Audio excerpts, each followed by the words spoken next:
मेरे प्यारे कामर साथियों, सुप्रभात।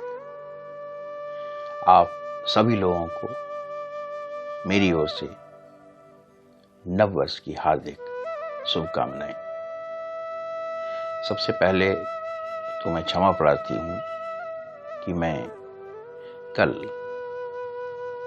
कांवर प्रथम फिल्म फेस्टिवल जो कि बेगूसराय में आयोजित हुआ, उसमें अपने स्वास्थ्य कारणों की वजह से अनुपस्थित रहा और ये मेरे लिए भी एक बेहद खेद और चिंता का विषय है,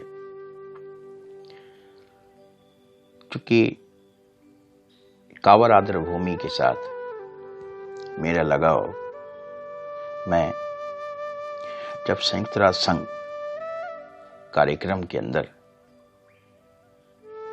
रिक्रूट हुआ, जब मैं एक पर्यावरण पदाधिकारी के तौर पे नीति और योजना के कार्यक्रमों को करने हेतु और इस प्रकार के उत्तरदायित्व को जब मुझे सौंपा गया, तो शुरुआत से ही आर्द्र भूमि का विषय मेरे सबसे प्रमुख विषयों में रहा है। और जब पिछले साल कांवर को बिहार का एकमात्र रामसार साइट घोषित किया गया और इसे एक वेटलैंड्स ऑफ इंटरनेशनल इंपॉर्टेंस की कैटेगरी में डाला गया, तो उस पर भी मैं बहुत कुछ लिख चुका हूं और रामसार कमेटी से भी इस मुद्दे के ऊपर मेरी बहुत सारी कम्युनिकेशंस हुई हैं और सरकार को भी खास करके इन विषयों के ऊपर लगातार मैं उन्हें संसूचित करता रहा हूं। दोस्तों, 1 साल बीतने को है और अगर आधिकारिक तौर पे मान लें तो कांवर को रामसर साइट घोषित किए हुए 1 साल से भी ज्यादा बीत चुके हैं और स्थितियां ऐसी हैं कि कांवर ज्यों की त्यों है। कांवर के विकास को लेकर के सरकार उतनी सजग नहीं दिख रही है। कांवर अगर सही मायने में अगर हम देखें तो ये एक समाज और सरोकार का विषय है और जब वहां के लोग और जो समाज और जो समुदाय खास करके जो कांवर के आसपास रह रहे हैं, उनका सरोकार कांवर से दशकों वर्ष पुराना है और उनकी संस्कृति, प्रकृति और जो पारिस्थितिकी सेवाएं कांवर आर्द्र भूमि से वो लगातार ले रहे हैं, शायद उन्हें भी पता नहीं कि वो किस प्रकार की पारिस्थितिकी सेवाएं कांवर से ले रहे हैं। हम लोग एक सरकार का प्रोजेक्ट है, the economics of ecosystem and biodiversity India project, TEEB India project. और टीव इंडिया प्रोजेक्ट में हम लोग आर्द्र भूमि के अर्थतंत्र को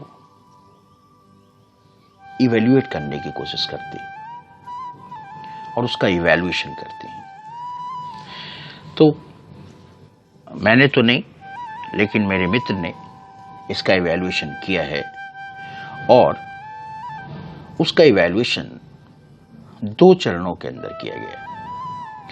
एक तो वैसा था जब 1970 के आसपास 70s में, जब वेटलैंड इनुंडेटेड था, वहां पे जल की मात्रा बहुतायात थी।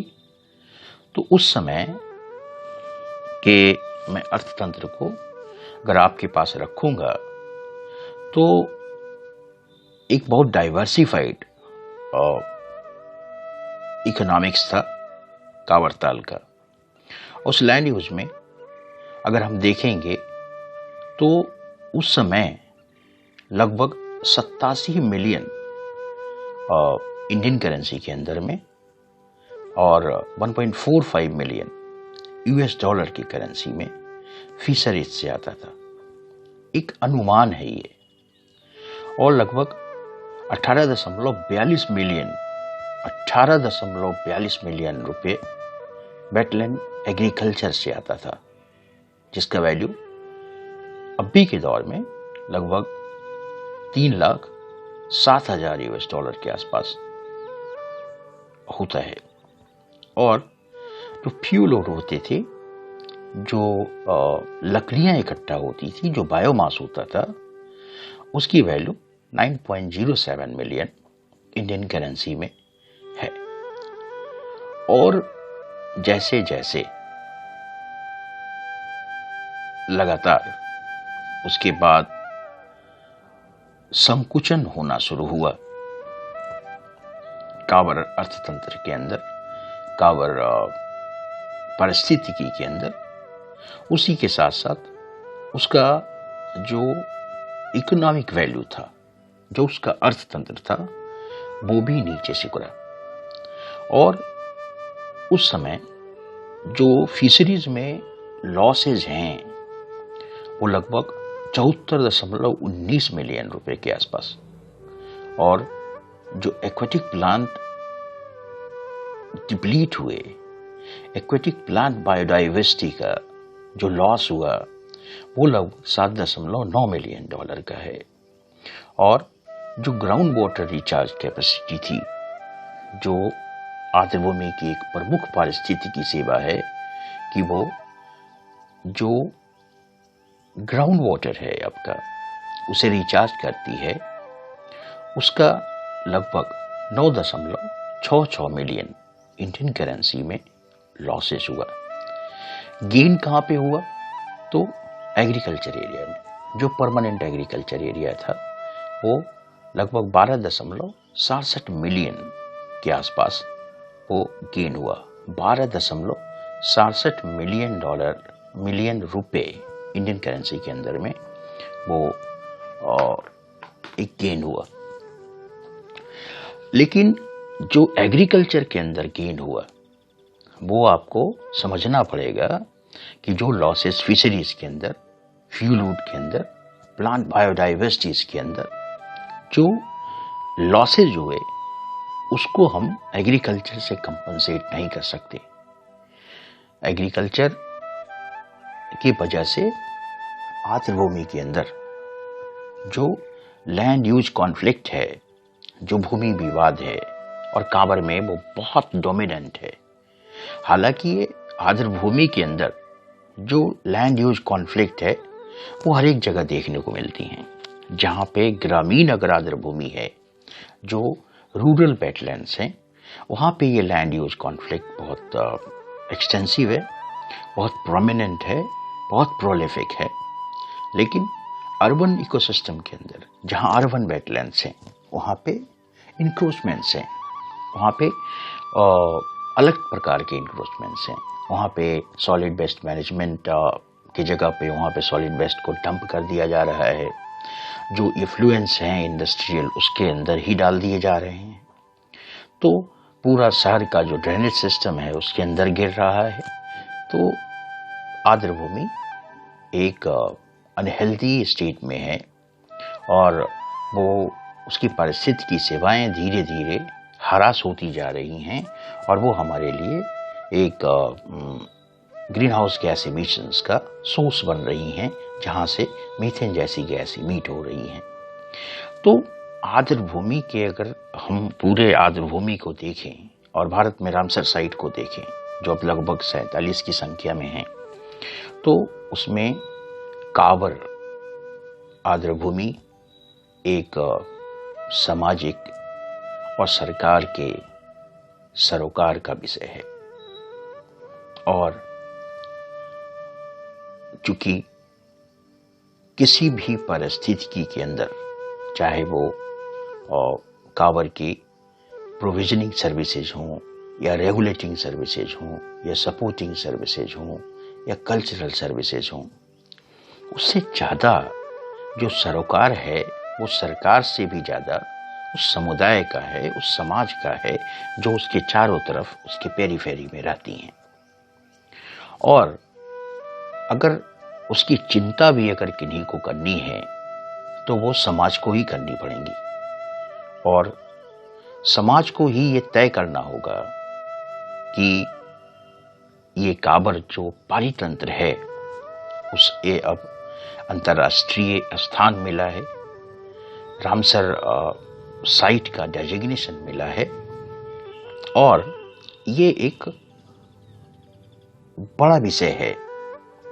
और इस पूरे कार्यक्रम का जो मूल बिंदु है वो बृहद कांवर पर्यटन ग्राम की स्थापना करनी है। और उस बृहद कांवर पर्यटन ग्राम के अंदर जो बातें प्रमुखता से निकल करके आ रही हैं, जो बातें मेरे समझ के अंदर आ रही हैं, वो आपके सामने मैं प्रस्तुत करूंगा। पहली बात है कि इस कार्यक्रम का मुख्य जो कारण है, और मेरे मित्र सब्यसाची भारती जी ने और कांवर के कांवर लेक कैंपेन और साझा प्रयास के मित्रों ने जो बातें रखी हैं, उसमें सबसे महत्वपूर्ण बात है बृहद कांवर पर्यटन ग्राम। और उस बृहद कांवर पर्यटन ग्राम क्यों जरूरी है, एक तो ये समझना होगा कि कांवर जैसा एक बिल्कुल एक प्रमुख आर्द्रभूमि है, एक प्रमुख प्राकृतिक पारिस्थितिकी है जिसमें दुनिया की बेहतरीन इको टूरिज्म पोटेंशियल है। और सरकार अगर वहाँ के लोगों के साथ मिलकर के उस बृहद पर्यटन ग्राम के तौर पे, बृहद कांवर पर्यटन ग्राम के तौर पे कार्य करती हैं, तो वो बहुत चीज़ों के अंदर, एक तो इको टूरिज्म सेंटर हो सकता है, दूसरा वहाँ पर एक wetland research and development institution की स्थापना हो सकती है, एक हम वेटलैंड रिसर्च और वेटलैंड गवर्नेंस के सेंटर, एक्सीलेंस सेंटर के तौर पे काम कर सकते हैं। दूसरा, क्योंकि उस कांवर क्षेत्र के आसपास जो बड़ी चीजें हैं उसमें है हरसाई बौद्ध स्तूप, सलोना बड़ी ठाकुरबाड़ी, बाबा उज्जैननाथ, चैवटिया, इनार आदि बेहद ऐतिहासिक प्रमुखता के स्थल हैं। और इनकी पर्यटन जो कांवर की पारिस्थितिकी सेवाएं हैं, जो कल्चरल सेवाओं के अंदर आती हैं, उसमें ये एक महत्वपूर्ण स्थान रखती हैं। जहां हरसाई बौद्ध स्तूप है जो बहुत पुराना है, सलोना बड़ी ठाकुरबाड़ी है, उसी के पास जयमंगलागढ़ मंदिर है। तो ये एक बृहद कांवर पर्यटन ग्राम की ओर हम लोग एक सरकार को सूचित कर सकते हैं कि अब कांवर बिहार का ही नहीं, दुनिया की एक प्रमुख आर्द्रभूमि के अंदर गिनी जाती हैं। और इसके अंदर इको टूरिज्म की पोटेंशियल इतनी ज़्यादा है कि वो बिहार के एक बहुत बड़े टूरिज्म के अंदर एम्प्लॉयमेंट और लाइवलीहुड जनरेशंस के स्कोप को खोल सकती हैं, एक रास्ता दे सकती हैं बेरोजगार युवाओं को, बेरोजगार समाज को, कि वो रोजगार और लाइवलीहुड जनरेशन की तरफ जुड़ सकें। कांवर के अंदर जल कृषि की एक बहुत बड़ी पोटेंशियल है, क्योंकि हम लोग जलीय प्रदेश के अंदर आते हैं। हमारे यहाँ नदियों का बहुत प्रभाव है और बिहार में आर्द्र भूमि जैसी पारिस्थितिकी तो हिंदुस्तान ही नहीं दुनिया के प्रमुख जगहों में से अगर हम देखेंगे विस्तार से तो बिहार में आर्द्र भूमि की प्रचुरता है, जलीय पारितंत्र की प्रचुरता है। और अगर जलीय पारितंत्र की प्रचुरता है तो हम जैविक जलीय कृषि की ओर मुड़ सकते हैं, उसकी संभावनाओं को तलाश कर सकते हैं और उसके अनुसार हम अपना बाजार बना सकते हैं। तो जो कांवर के अंदर जो अर्थतंत्र है और जो स्थितियां हैं, अगर उन स्थितियों को हम खत्म करने की कोशिश करें, और सरकार ने भी उसको खत्म करने की कोशिश एक तरह से कर दी है, जहाँ पे हम जानते हैं कि भाई कांवर का जो क्षेत्र है वो 6700 हेक्टेयर के आसपास आ जाता है।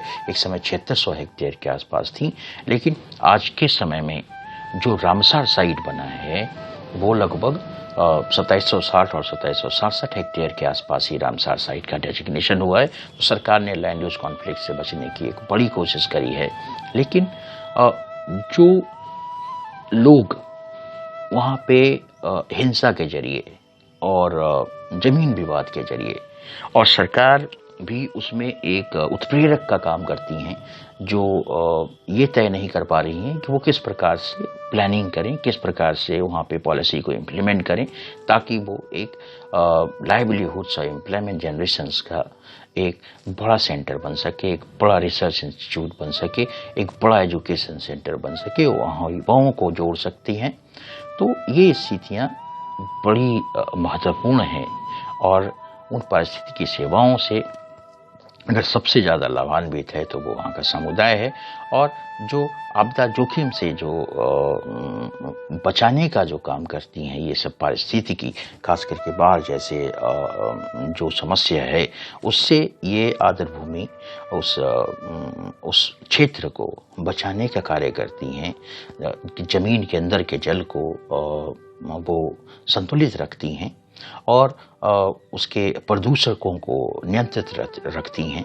तो आज के दौर में कांवर जैसे पारितंत्र का पूरी दुनिया के अंदर एक महत्वपूर्ण स्थान है, और बिहार सरकार को भी इस स्थान को समझना होगा, वहाँ के समुदाय को भी इस स्थान को समझना होगा। आएं, कांवर से जुड़ें, कांवर की ओर चलें, कांवर के पर्यटन को बढ़ावा दें, कांवर को घूमने के लिए जाएं, कांवर को देखें। और साझा प्रयास, कांवर लेक कैंपेन और सब्यसाची जी के नेतृत्व में जो इंटेलेक्चुअल सपोर्ट दिया गया है CMS वातावरण के द्वारा प्रथम कांवर फिल्म फेस्टिवल के लिए, वो बहुत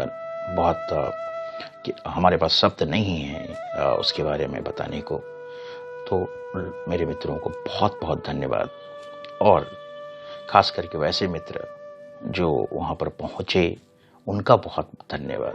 तो कांवर मित्रों, जुड़ें और सरकार को इस ओर उनका ध्यान आकर्षित करें कि कांवर अब एक रामसर साइट है, वेटलैंड्स ऑफ इंटरनेशनल इम्पोर्टेंस है। तो क्यों ना हम उसे देश के अंदर एक बड़ा इको टूरिज्म डेस्टिनेशन के तौर पे डेवलप करें, एक रिसर्च एंड एजुकेशन सेंटर के तौर पे डेवलप करें। तब जब बहुत सारे migrants, internationally recognised migrants word आती हैं, और जो हमारा जो पारितंत्र है कांवर का, वो एक महत्वपूर्ण स्थान रखता है दुनिया के अंदर। तो आएं, कांवर को बचाएं, कांवर को जीवित करें। कांवर में लाइवलीहुड्स और रोजगार की अपार संभावनाएं हैं, उसको हम लोग एक्सप्लोर करने की कोशिश करें, उन संभावनाओं की तलाशने की कोशिश करें और सरकार के द्वारा उसे तराशने की कोशिश करें।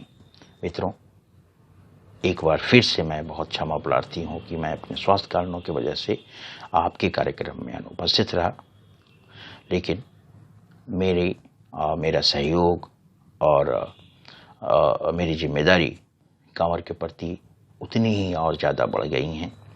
तो मेरी ओर से आप लोगों को फिर से नववर्ष की हार्दिक शुभकामनाएं।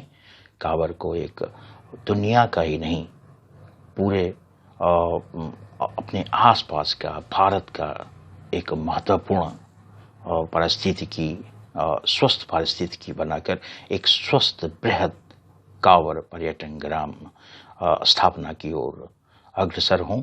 मेरी बहुत शुभकामनाएं। धन्यवाद।